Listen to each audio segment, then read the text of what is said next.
Hello, alors aujourd'hui nous sommes à Saint-Dalmas-le-Selvage, ou le Seulvage, je ne sais pas très bien comment on dit. Et je vais essayer de faire une rando raquette pour explorer un petit peu le terrain et voir ce que c'est. Je suis jamais venu dans le coin, donc je vais voir.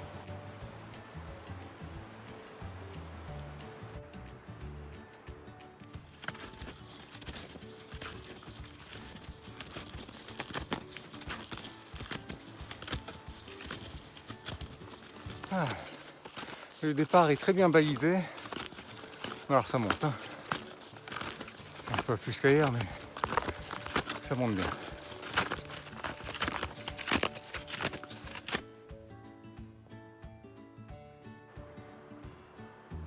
Ici nous avons l'indication pour faire notre boucle. Ça continue sur de la route, après le petit sentier qui grimpe.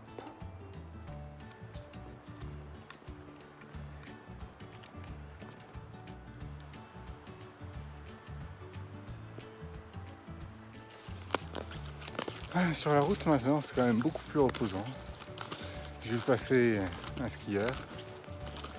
Et là, on arrive déjà à la borne suivante. On peut dire qu'il est très bien balisé, ce petit chemin.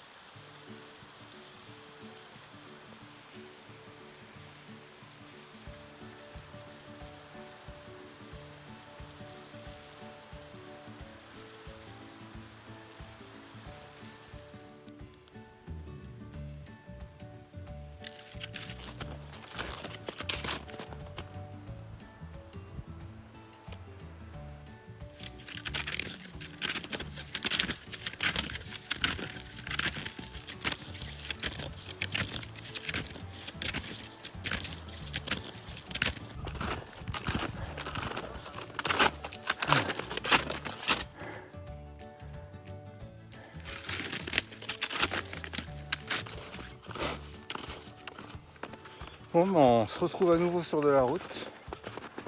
Cette fois-ci, ça descend. Tiens, il y a un skieur qui arrive.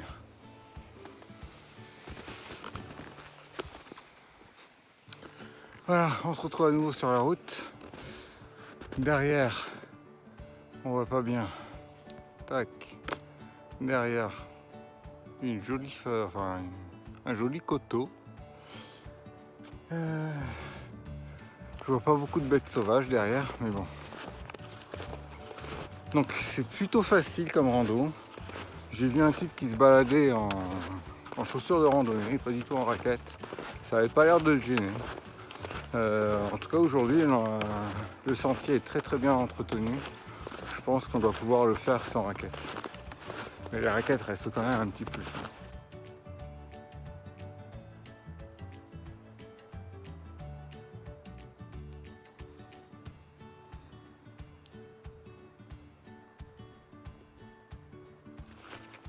Alors il fait pas froid du tout. Et il faut savoir que c'est une rando qui est sur la face nord. Donc elle n'est pas éclairée. En plus de ça, on a quelques arbres qui nous cachent un peu de la lumière du soleil qui pourrait arriver ici. Donc c'est pas très éclairé et pourtant j'ai pas froid du tout. Il faisait 1 quand je suis sorti de la voiture. C'est pas désagréable du tout.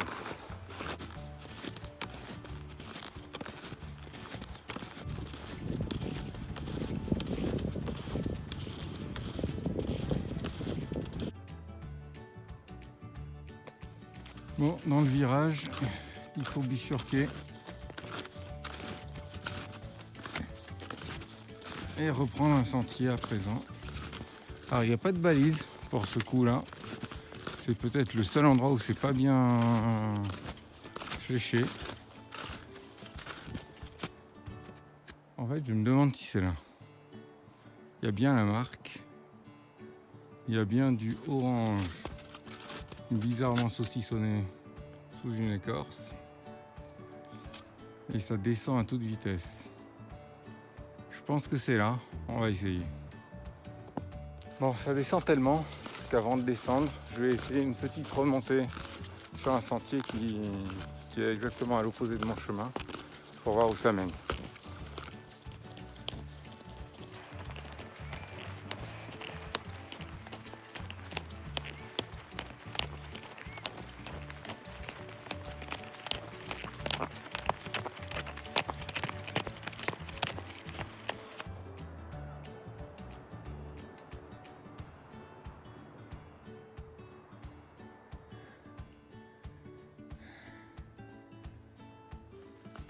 Ah, c'est une chouette idée de monter un peu plus haut. C'est magnifique par là.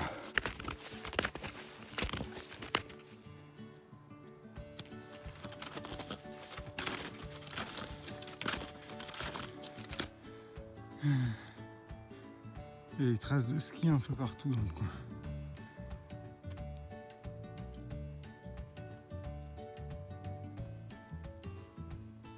Alors, on finit par arriver sur une balise.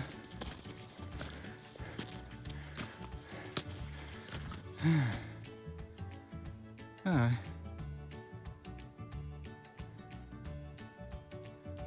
On voit rien, tout est à contre-jour.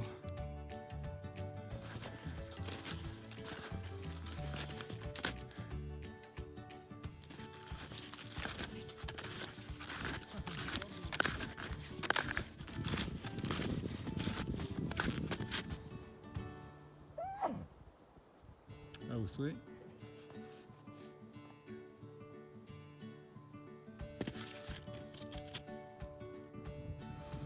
Après le belvédère, je continue encore un tout petit peu sur un sentier qui n'est pas damé. On s'enfonce pas mal. Mais je vais essayer de me poser quelques instants, bouquiner un peu, voir si un time-lapse est possible, mais il n'y a pas de nuages. Quasiment pas. On va bien voir. En tout cas, je ne suis pas le seul à passer dans le coin. Il y a un animal. Je ne sais pas ce que c'est. Ça ressemble à du chien. Et ça, c'est bien plus lourd. Et c'est pas les êtres humains qui font ça.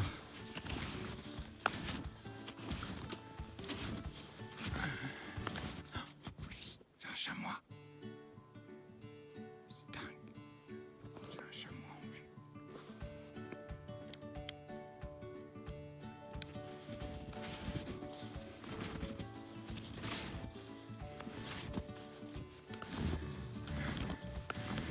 C'est assez génial, on va dire, de marcher sur cette neige immaculée.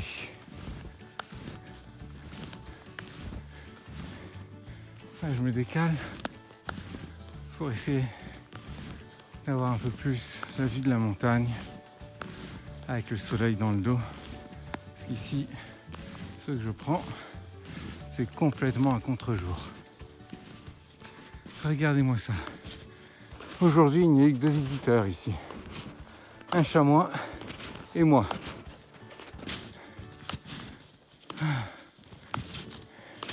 Et le chamois, j'ai pas réussi à le filmer. Ils sont plus rapides que nous dans la neige. Et il y a encore les traces. Je sais pas si vous les voyez ici. Essayez de zoomer. Voilà. Il y a les traces du chamois là. Il était ici tout à l'heure. Oh.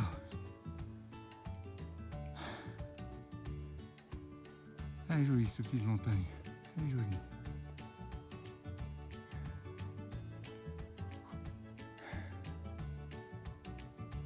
Ouais.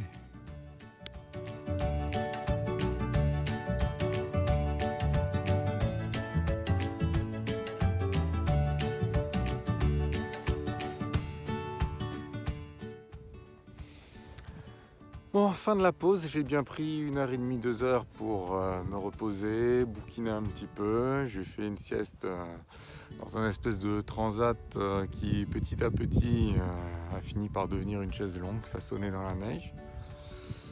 Et maintenant, je vais redescendre. Le paysage a complètement changé.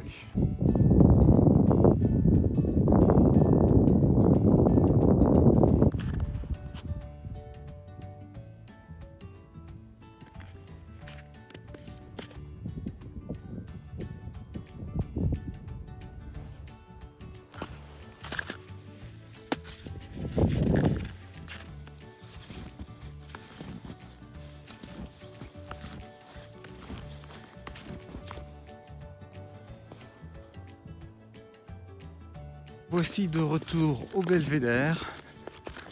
Il y a beaucoup moins de monde. Il faut dire qu'on était pas loin de midi, les gens s'étaient arrêtés pour manger ici. Belvédère de Pras, 1760 mètres. Donc je vais redescendre par là où je suis venu. Alors j'ai complètement oublié de faire des points horaires. Donc là il est 14h37. Donc là je suis resté longtemps là-haut. Et je commence juste à redescendre du Belvédère. Voilà, je vais essayer de penser à donner des horaires au fur et à mesure que je descends. Mais bon, c'est plus intéressant sur les montées. Enfin bon, peu importe. La balise de tout à l'heure à laquelle j'avais quitté le sentier. Et où ça va passer cette balise? Allez. Le sentier, et je vais reprendre à présent le petit sentier pour redescendre.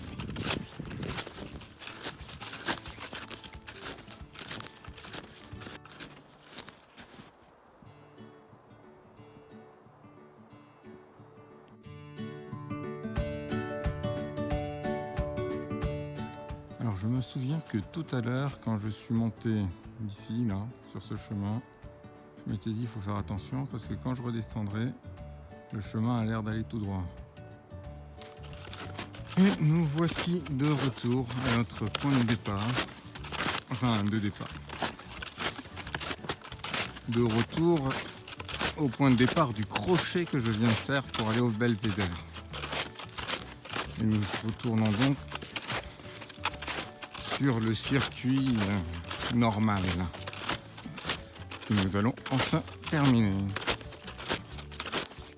Ok, la balise ne s'est pas améliorée et là ça descend de chez descend. Un chien, des skis.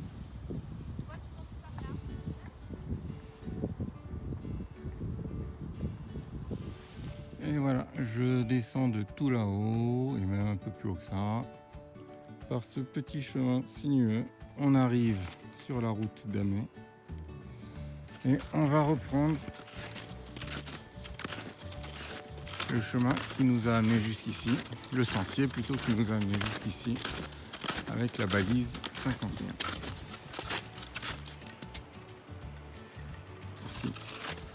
Bon, maintenant que j'ai vu tous les chemins qu'on emprunte, donc effectivement on peut faire toute la randonnée avec des chaussures de randonnée, sachant néanmoins que c'est plus confortable avec des raquettes parce que sur les descentes parfois la neige est bien tassée et il vaut mieux avoir des crampons supplémentaires sous ses chaussures pour pouvoir tenir, sinon on glisse.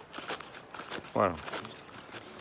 Alors là il y a une muraille, une grosse muraille au pied de cette montagne et je suppose que c'est pour éviter les éboulements qui pourraient tomber sur le village juste à côté. Et les éboulements, ça doit arriver de temps en temps ici. C'est un morceau de la muraille de Chine qu'on retrouve là. Un peu loin de la Chine, mais c'est imposant quand même. Là, je me suis un peu rapproché, je ne sais pas si on la voit mieux. Sa couleur se confond un peu avec la montagne, donc c'est pas évident à voir. Je sais pas si on zoome.